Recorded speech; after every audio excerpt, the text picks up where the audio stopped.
बिना समय गवाते हुए हम वचनों में जाएंगे। तो जल्द से जल्द कोई हम सब के लिए पढ़ेंगे कोई टाइटस चैप्टर 2 1 से लेकर हम 6 तक पढ़ेंगे और एक वचनों से पढ़ेंगे, वो बाद में पढ़ेंगे वो निर्गमन का पुस्तक उसका 30 अध्याय उसका 22 से। पर तू ऐसी बातें कहा कर जो खरे उपदेश के योग्य है, अर्थात बूढ़े पुरुष सचेत और गंभीर और संयमी हो और उनका विश्वास और प्रेम और धीरज पक्का हो। इसी प्रकार बूढ़ी स्त्रियों का चाल चलन पवित्र लोगों सा हो, वे दोष लगाने वाली और पियक्कड़ नहीं पर अच्छी बातें सिखाने वाली हो, ताकि वे जवान स्त्रियों को चेतावनी देती रहे कि अपने पतियों और बच्चों से प्रीति रखे। पढ़ेंगे। ऐसे ही जवान पुरुषों को भी समझाया कर कि संयमी हो। और एक लाइन आगे पढ़ेंगे। सब बातों में अपने आप को भले कामों का नमूना बना, तेरे उपदेश में सफाई, गंभीरता और ऐसी खराई पाई जाए कि कोई उसे बुरा न कह सके। बस, थैंक यू सिस्टर। ये पौलुस किसको कहता है, किसको ये पत्र लिख रहा है? तीतुस को लिख रहा है। तीतुस एक कलीसिया का एक दीप का एक पास्टर था। बस उसको क्योंकि तीतुस एक यंग यूथ पास्टर था और उसका उम्र भी ज़्यादा नहीं हुआ था, तो पौलुस भी इतना बूढ़ा नहीं था, ठीक है, पौलुस भी इतना ओल्ड मैन नहीं था, बट पौलुस को पवित्र आत्मा ने उनको ऐसा सिखाया था कि वो शादीशुदा नहीं था, वो बूढ़ा नहीं था, लेकिन बूढ़े लोगों को वो सिखा रहा था, वो शादीशुदा लोगों को सिखा रहा था। होली कम्युनियन में उस मसीह के साथ नहीं था, लेकिन होली कम्युनियन के बारे में हम इससे सीखते हैं। तो Holi spirit is a great teacher, पवित्र आत्मा हमें सिखाते हैं। एंड ये वचन के द्वारा ही मलाक कलीसिया से प्रभु बात करना चाहते हैं, मलाक कलीसिया के बुढ़ों से लेकर जवान तक, ठीक है, हर किसी को मसीह जीवन जीना बहुत ही ज़्यादा जरूरी है। कोई एक्सेप्शन नहीं है कि मैं ओल्ड मैन हो चुका हूँ। एंड मैं 2 बातें को कहना चाहता हूँ। ओल्ड जो एल्डर नहीं कहा गया है, ओल्डर जो वयस में, जो एज में काफ़ी ज़्यादा एज हो चुका है, उनको कहता है कि सेल्फ कंट्रोल, आत्म संयम को रखो। मतलब ये बहुत गहरी बातें है कि नहीं? बुढ़े लोगों को, जवान लोगों को बोलना चाहिए कि भाई सेल्फ कंट्रोल में रहो, लेकिन ओल्ड एज को कह रहे हैं कि आत्म संयम में रहो। ये मनन करने वाली बात है। इसका मतलब ये है कि ऐसा विषय है जो वो चाहते हुए भी कंट्रोल नहीं कर सकते, ठीक है। जवान लोग चाहते हुए कंट्रोल कर सकते हैं, लेकिन old man and old women ऐसे विषय हैं उनके कुछ दौर से जाते हैं जिसको वो चाहते हुए भी नियंत्रण नहीं कर सकते। बस, लेकिन नियंत्रण करना है क्योंकि वचन कहता है। तो इस बातों से प्रभु ने हम दोनों से एक ही बात किया कि जो कोई सेल्फ कंट्रोल का जीवन नहीं जी रहा है वो आत्मिक रीति से बुढ़ा हो चुका है। वो उसको अगर एक लैंग्वेज में सठिया चुका है, ठीक है, वो मतलब कुछ काम का नहीं रहा है। जो आप अगर जवान भी है, अगर आप यंग भी है, अगर आप आत्म संयम आपके पास नहीं है तो आप बिल्कुल बुढ़े हो चुके हो, ठीक है। You are on the verge of death, आप मृत्यु के कगार पे हो अगर आत्मनियंत्रण नहीं है। तो परमेश्वर से हमें अपनी कलीसिया के जितने भी बुजुर्ग लोग हैं, मैं आपसे कहना चाहता हूं कि आत्मनियंत्रण के लिए प्रार्थना करना है।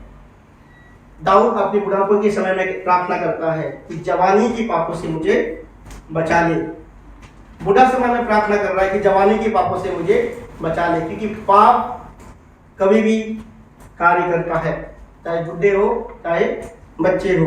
तो मलाक कलीसिया के हमारे बुजुर्ग के लिए मैं ये प्रभु का वचन कहना चाहता हूँ कि आपका जीवन हमें सिखाए, ठीक है, आपका जीवन मुझे सिखाए, कलीसिया के एल्डर्स को सिखाए। एंड ओल्डर वुमेन, तो कई सारे विषय लिखा गया है। एंड पौलुस टीटस को कहता है कि वो लोग निंदा ना करें, ठीक है, निंदा ना करें, मतलब स्लैंडर एंड गॉसिप वर्ड अंग्रेजी में कुछ वर्षों में लिखा गया है। एंड क्या है कि दाखरस पान ना करें। ये रोमियो और ग्रीक जो वोमेन है उनके बारे में लिखा गया है। बट लेकिन निंदा ना करें।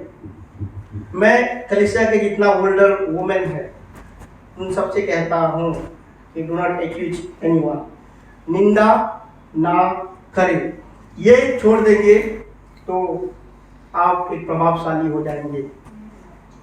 एक विषय को छोड़ना है, ये मैं नहीं कह रहा हूँ, ये पवित्र वचन कह रहा है। किसी का न्याय ना करें, किसी का निंदा ना करें, लेकिन ये हमारे ऊपर है कि हम किसको सिखाएं। हम यंगर वुमेन जो हमसे उम्र में कम है, ये हमारा कर्तव्य है कि हम उनको सिखाएं। जवान लोगों को क्या कहता है कि जो हम प्रचार कर रहे हैं वो पहले हम जिए। अगर आपका प्रचार बाइबल खोलने से शुरू नहीं होता है कि कल मेरा प्रचार है और मुझे थोड़ा देखना है कि कहाँ से प्रचार करूँ, रात भर ये करूँ, उससे शुरू नहीं होता है। आपका प्रचार चलता रहता है। आपका जो प्रिपरेशन वो कंटिन्यूअस प्रोसेस है, वो चलता रहता है। तो आपको हम पता है मसीह लोग हमेशा गॉस्पेल प्रीच करना चाहिए। क्रिसमस आ रहा है इसलिए नहीं, रिजरेक्शन डे आ रहा है इसलिए नहीं, हमेशा मसीह लोगों को हमारा काम ही है गॉस्पेल प्रीच करना है। और 24/7 हमें गॉस्पेल प्रीच करने का मौका मिलता है। 24/7, वो भी बिना मुंह खोले, है कि नहीं। और मेरा ये रिक्वेस्ट है औलाद कलीसिया के सारे मेरे विश्वासी भाई बहन के लिए, मेरे बुजुर्ग फादर एंड मदर के लिए, कि ऐसा जीवन जिए कि आपका जीवन प्रचार करे। हालेलुया। ऐसा जीवन जिए कि आपका जीवन प्रचार करे। आपको मुंह खोलने की जरूरत नहीं है। कोई अगर बिजनेस कर रहा है, आप ऐसे बातों को बोलिए जो लोगों को छुए। पता है हम पहले से ही अपना मुंह खोल देते हैं, शत्रु के सामने हम पहले से ही झुक जाते हैं। कंट्रोल योर टंग्स, हमें अपनी वचनों को, ये इसको जिसने कंट्रोल कर दिया, नियंत्रण कर दिया, वो वीर से भी बड़ा है, ठीक है, वो वीर से भी बड़ा है। जो किसी ऑफिस में कार्य कर रहा है, प्लीज प्रीच द गॉस्पेल। आपको जो कल कर सकते हैं, एक हफ्ते में जो कर सकते हैं, उसको 1 महीना ना लगाए। देखिए कैसे आप वचन को, गॉस्पेल को प्रीच कर रहे हैं। जो कल आज कर सकते हैं उसको कल मत कीजिए। इंटेग्रिटी, ईमानदारी, हम्बलनेस एक ऐसा एक विषय है जो वो कम लोगों में मिलता है, जो कम लोगों में दिखाई देता है। एंड वो बड़ा ऊंचा स्वर से प्रचार करता है। हम तो प्रभु यीशु मसीह को जानते हैं। ऐसा व्यक्ति हो वो जो अपने जीवन के द्वारा प्रभु यीशु मसीह को दर्शा रहा है और उसका जीवन प्रभावहीन हो, ऐसे कभी हो नहीं सकता। कभी हो सकता है क्या? कभी नहीं हो सकता। ठीक है, ये हो गया। मैं औलाद कलीसिया के लोगों को मैं ये कहना चाहता था कि जिए, आप देखेंगे आपका जीने का जो प्रभाव आप खुद अपनी इर्द गिर्द देखने वाले हैं। प्रभु आपको अनुग्रह दे। अभी हम अभिषेक के बारे में कुछ देखेंगे। मैं कुछ विषय को जो मेरे दिल के करीब है, उन सारे विषय को मैं आपको बोलना चाहता हूँ।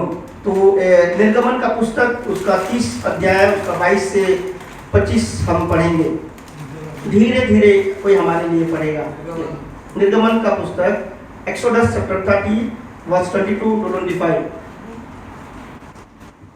फिर यहोवा ने मूसा से कहा, तू उत्तम से उत्तम सुगंध द्रव्य ले, अर्थात पवित्र स्थान के शेकेल के अनुसार 500 शेकेल, अपने आप निकला हुआ गंधरस और उसका आधा अर्थात 250 शेकेल सुगंधित दालचीनी और 250 शेकेल सुगंधित अगर और 500 शेकेल तज और 1 हीन जैतून का तेल लेकर उनसे अभिषेक का पवित्र तेल अर्थात गंधी की रीति से तैयार किया हुआ सुगंधित तेल बनवाना।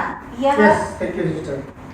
और ये जो 5 विषय को लेके अभिषेक का तेल बनाया जाता था, ठीक है, 5 इंग्रेडिएंट्स को लेके अभिषेक का तेल बनाया जाता था। और मैं चाहता हूँ कि ये सारे 5 विषय हर किसी के जीवन में पाया जाए। ये 5 विषय आप लिख के रखिए, ठीक है। पहला क्या है? गंधरस। दूसरा क्या है? मर कहा जाता है, गंधरस। दूसरा है दालचीनी, बोला हिंदी में सिनामन। एंड तीसरा है अगर। चौथा है तज। 5वां है ऑलिव ऑयल, ठीक है। ये 5 चीजें आपके अंदर होना चाहिए, ठीक है। ये 5 चीजें हर एक मसीह भाई बहन, हर एक मसीह के अंदर होना चाहिए। मसीह मतलब हम प्रभावशाली मसीह होना चाहिए। और यू ऑल आर अनॉइंटेड। जो भी मसीह में है सबके ऊपर कुछ कुछ मात्रा में जरूरत के अनुसार अभिषेक है। आप मेरे पीछे कह सकते हैं कि आई एम अनॉइंटेड, मैं अभिषेक व्यक्ति हूँ। हालेलुया। अभिषेक का डिमांड प्रभु से करना है। जैसे डिमांड बढ़ता जाता है, जैसे आप डिमांड फील करते जाते हैं, प्रभु का अनॉइंटिंग ऐसे आपको देता रहता है। लेकिन उस अनॉइंटिंग को पाने के लिए, उस अनॉइंटिंग में चलने के लिए उस 5 विषय की जरूरत है। पहला क्या है? गंधरस। इसलिए गंधरस हमेशा प्यूरिटी को दर्शाता है, होलीनेस, पवित्रता को दर्शाता है। और किस लिए दर्शाता है? ऐसे मैं नहीं कर रहा हूँ कि गंधरस हो गया मतलब तो कुछ नाम दे दो, प्यूरिटी दे दो, होलीनेस दे दो, ऐसा कुछ नहीं है। इसका पीछे गुड़ रहस्य है, कभी बाइबल स्टडी में हम पढ़ेंगे इसके बारे में। तो गंधरस हमेशा होलीनेस को दर्शाता है। एंड पवित्रता ऐसे हथियार है।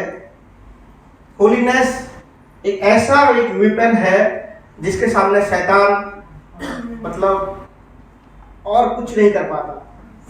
जिसके सामने शैतान सरेंडर कर देता है, ढेर हो जाता है।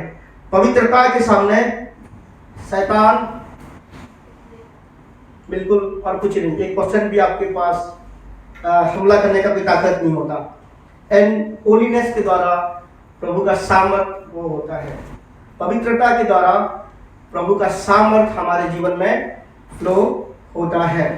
एंड होलीनेस, जितना हम पवित्रता की जीवन जी रहे हैं उतना प्रभु का सामर्थ हमारे जीवन से फ्लो करेगा। एंड पता है जिसके जीवन में होलीनेस नहीं है, पवित्रता नहीं है, वो शारीरिक विषय के द्वारा कवर करना चाहेगा, वो टैलेंट के द्वारा उसको कवर करना चाहेगा, वो गिफ्ट्स के द्वारा उसको कवर करना चाहेगा, वो अपनी एलोक्वेंस मतलब बोलने वाली सामर्थ के द्वारा उसको कवर करना चाहेगा। बट होलीनेस को कवर करना बहुत ही असंभव बातें हैं। होलीनेस को केवल उसको कोई रिप्लेस नहीं कर सकता। जो पवित्र जीवन नहीं बिताते, खासकर मैं वर्कर लोगों को कह रहा हूँ, अगर आप पवित्र जीवन को नहीं बिताएंगे तो आप कवर करने की कोशिश करेंगे, ढांकने की कोशिश करेंगे, एंड इफेक्टिव नहीं होंगे। हम लोग इफेक्टिव नहीं होने वाले हैं। हालेलुया। एंड आप सबसे भी कह रहा हूँ कि पवित्र जीवन नहीं है तो आप कुछ चीज़ों को मिस कर रहे हैं, बड़ी चीज़ों को मिस कर रहे हैं। होलीनेस नहीं आपके जीवन में, you are missing something great. And really क्या मिस कर रहे हैं आप जानेंगे तो आप रिपेंट नहीं कर पाएंगे। जब रिपेंट का समय आएगा, जब आखिरी समय में आएगा तो वो बहुत देर हो चुका होगा। ठीक है, हम क्या मिस करेंगे उसको? हम नहीं मिस करने वाले हैं।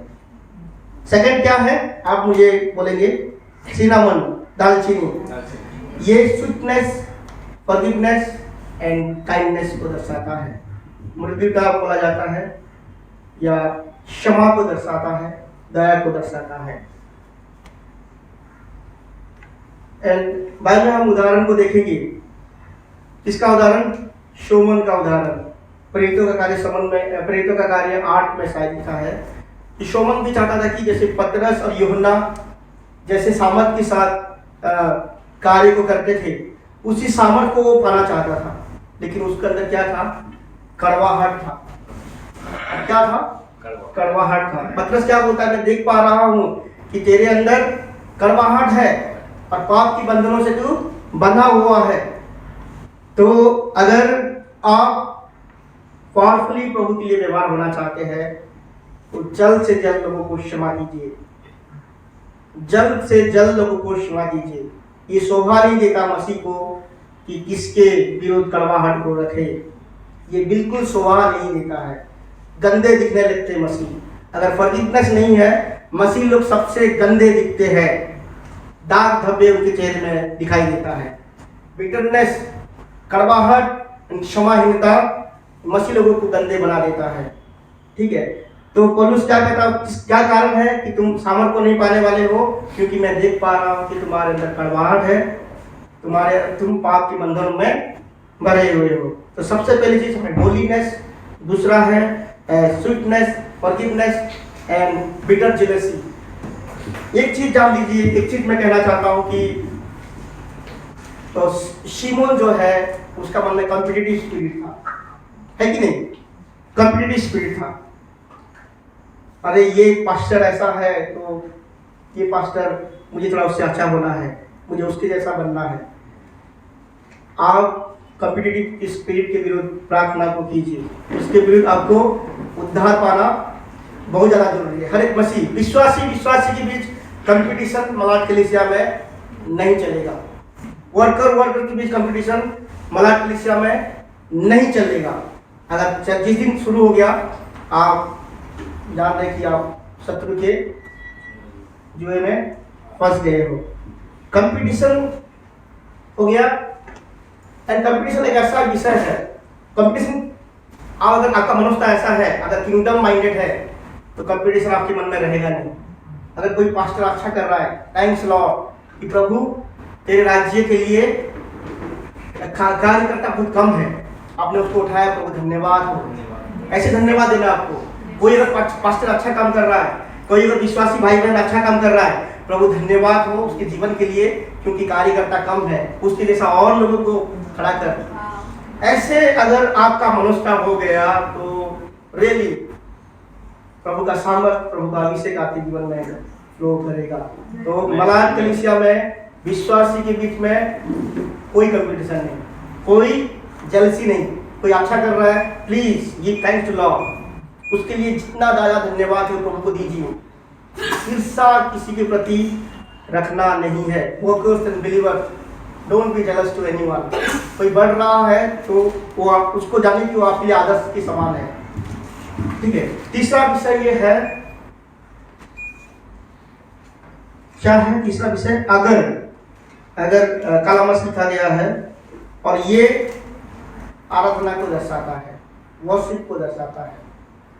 आप धन्यवाद मनुष्य को भी दे सकते हैं, धन्यवाद आप इंसान को, प्रभु को भी दे सकते हैं, प्रशंसा स्तुति आप मनुष्य की भी कर सकते हैं, प्रभु की भी कर सकते हैं, लेकिन जो आराधना ओनली गॉड, तो प्रभु के अलावा और किसी को आराधना हम नहीं करना है। मैं आप सबसे कह रहा हूं कि आराधना, ये जो हम 10:30 से 10:35 तक ये आराधना नहीं, ये एक केवल आराधना नहीं है। वर्शिप इज ए लाइफस्टाइल, और मैं इसके बारे में प्रचार कर चुका हूं, आप लोगों को सबको पता है। वर्शिप इज ए लाइफस्टाइल, हम हर समय अपने जीवन के द्वारा प्रभु की आराधना करते हैं। चौथी विषय क्या है? तज मतलब एक जड़ है जो ऐसे समय में वो दिखता नहीं, वो जड़ बहुत कम समय में उसका फल पौधे निकलते हैं, पर वो अंधकार में रहता है। वो जड़ आइसोलेटेड जगह पे पाया जाता है, एंड वो जड़ हमेशा प्रोसेस को दर्शाता है। प्रोसेस को क्या बोलेंगे हिंदी में? प्रक्रिया को दर्शाता है। ठीक है, अगर आप प्रक्रिया में नहीं है, ठीक है, तो आप लंबे रेस की घोड़े नहीं बन सकते। आप शॉर्टकट आएंगे प्रभु के कार्य में, और शॉर्टकट जैसे आए थे ऐसे शॉर्टकट गिर जाएंगे। तो हमेशा सीखिए, अच्छे अच्छे प्रचारकों को नहीं, लेकिन अच्छे अच्छे शिक्षक से सीखिए, टीचर से सीखिए। बहुत लोग बहुत सारे प्रचारकों को सुनते हैं, वो प्रचारक उनकी कलीसिया के लिए बातें करता है, वो आपके लिए सूट नहीं करने वाला है। वो प्रचारक अपनी कलीसिया के लोगों को जानता है, उसकी कलीसिया को जो जरूरत है वो प्रचार करता है। लेकिन आप उसको प्लीज प्रचारकों को मत सुनिए, टीचर को सुनिए, जो सिखाने वाले को सुनिए। सारे कांग्रीगेशन अलग होते हैं। मलाड का कांग्रीगेशन के लिए जो प्रीचिंग है वो अलग है, और जो अमेरिका में जो पास्टर बैठे हैं उनके जो कांग्रीगेशन के लिए उनके लिए प्रीचिंग अलग है। तो उसको सुन के आपके जीवन में कोई प्रभाव नहीं होने वाला है, नहीं होने वाला। टीचिंग सुनिए, और टीचिंग आपको क्या करेगा, जड़ को मजबूत करेगा। भागिए मत, don't rush to preach teach. प्रभु के लिए काम करने के लिए भागने की जरूरत नहीं है। प्रभु का समय, God time is right time. प्रभु सही समय पे आपको खड़ा करेगा। अगर दौड़ेंगे, रश करेंगे ना, आप लॉन्ग रेस में आपका समय कम हो जाएगा। मैं एक सुंदर अच्छी रीति से लिखा था, when you rush your process in the long run you will slow down। अगर आप अपनी जल्दी जल्दी बात करना चाहेंगे, प्रभु का काम मुझे जल्दी करना है, समय नहीं है, मेरा एज से जल्दी जा रहा है, कब कब करूं प्रभु का काम, ये बात ठीक नहीं है। दिस इज नॉट ए मसीह लोगों को ठीक नहीं सूट करता। जल्दबाजी शॉर्टकट नहीं करना है। अगर ऐसे करेंगे तो जब आप लंबी रेस में होंगे आप स्लो हो जाएंगे। लेकिन जो प्रोसेस पे जाता है वो पिकअप करता है। ऐसे टाइम आएगा, मलाड कलीसिया के टाइम पिकअप का टाइम आने वाला है। Hallelujah, because we are in the process. And पांचवा चीज है, क्या है, ऑलिव ऑयल। समय निकलता जा रहा है। ऑलिव ऑयल आपको पता है, पीसना, क्रशिंग। आप पीसने के लिए तैयार हो जाइए। पीसता वही है जो ओबीडिएंट होता है। अरे प्रभु तेरा ओबीडिएंट होके मुझे मिला क्या? जो एक्चुअली हम बोलते हैं ना, ओबीडिएंट ही कह सकता है कि सफर करता है प्रभु के लिए। जो कंप्रोमाइज करता है वो कभी पीसेगा नहीं, पीसने से पहले अपने आप को अलग कर देगा। बट जो ओबे करता है, बिकॉज जीसस ओबे, वो पीसे गए क्योंकि वो आज्ञाधीन रहे, वो पीसे गए। मैं मलाड कलीसिया के सारे कार्यकर्ता, सारे विश्वासी भाई बहन को ओबीडिएंट की घोषणा करता हूं। जो भी देखे मलाड कलीसिया को बोले कि आप ओबीडिएंट हैं। Power in ओबीडिएंस। ओबीडिएंस में प्रभु का अनुग्रह फ्लो करता है। हालेलुया। तो ये 5 विषय है। पवित्रता को कभी नहीं छोड़ना है। Forgiveness, quick to forgive. Jealousy नहीं रखना है। कड़वाहट तो आएगा ही नहीं, जब तक क्षमा नहीं करेंगे तो कड़वाहट आएगा। तीसरा विषय ये है, वर्शिप लाइफस्टाइल होना चाहिए। इस 5 चीजें जो मैं बता रहा हूँ, ये 5 जब तक आप जगत में है तब तक ये आपका पीछा नहीं छोड़ना चाहिए। And we are in process. हमेशा हम क्रिया में है।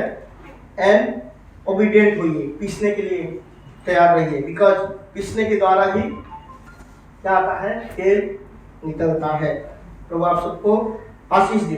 साल्वेशन आप सबको पता है कि उद्धार प्रभु ऐसे देते हैं हमें, बट अनॉइंटिंग के लिए हमें अभिषेक के लिए कीमत को चुकाना पड़ता है, जीवन को जीना पड़ता है। तो मैं आप सबके लिए प्रभु का दास का एक वचन को पढ़ना चाहता हूँ। और आज जो मैं टीचिंग दे रहा हूँ, ये लाइव टीचिंग है। ये एक दिन आज आपको अच्छा लगा, ताली बजा दिए, फिर घर जाके भूल गए, ये वाला टीचिंग नहीं है। This should be your lifestyle. तो एक प्रभु का दास कहते हैं,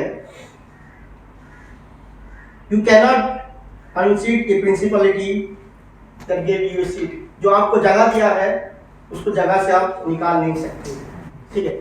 जिसने आपको जगह दिया है कभी भी कोशिश नहीं करना है उसको ढकेलने के लिए, उसको हटाने के लिए कभी भी नहीं कोशिश करना। This is the spiritual rule. और मैं ये गहरी बातों को बता रहा हूँ, जो अगर मैच्योर है, परिपक्व है, तो उसके कान में ये जाएगा। Hallelujah. You can never erase a man who raised you. जिसने आपको उठाया है, जिसने आपको खड़ा किया है, उसको आपके जीवन से मिटा नहीं सकते आप अपने mentor, spiritual father and spiritual mother, आपकी आत्मिक माता पिता, आपकी अगुवे के विरुद्ध लड़ाई में कभी आप जीत नहीं सकते। तो प्लीज कभी भी अगर आपके अगुवे के विरुद्ध कुछ विषय आपके अंदर उठ रहा है, प्लीज प्रे। मूसा के विरुद्ध मरियम के विरुद्ध कुछ उठा था, क्या हालत हुआ? प्रभु न्याय करेंगे। हमें अपने अगुवे का न्याय करने के लिए हमें नहीं रखा गया है, प्रभु न्याय करेंगे। नूह के साथ क्या हुआ? उसके बेटे ने क्या किया? नूह की नेकेडनेस को देखा। कहाँ था नूह? अपने बेडरूम में था। बट वह हम क्यों, हमें क्या पड़ा है? वह हम इतना क्यों दौड़ते हैं हमें अगुवे की, हमारी चर्चा के मतलब विचार न्याय करने के लिए हम खुद को डेंजर में लेते हैं। आपको स्पिरिचुअल पता है, आग में आप जाते हैं क्या? आग में कोई कूदता है क्या? जो स्पिरिचुअल है वो आग में कूदेगा नहीं। अगर हम शारीरिक है और आग में हम खुद नहीं जाते, तो वह स्पिरिचुअल लाइफ को क्यों हम इतना हल्की रीति से लेते हैं? रिपेंट। अगर किसी अगुवे के विरुद्ध आपको कुछ आ रहा है तो प्रार्थना कीजिए, रिपेंट कीजिए कि आपने आग में अपने पैर को रखा है। अगुवे के विरुद्ध कुछ आ रहा है तो रिपेंट कीजिए। You can never erase a man who raised you. जिसने आपको खड़ा किया है उसके जीवन में आप कभी उसको डिलीट नहीं कर सकते आपके जीवन से, ठीक है।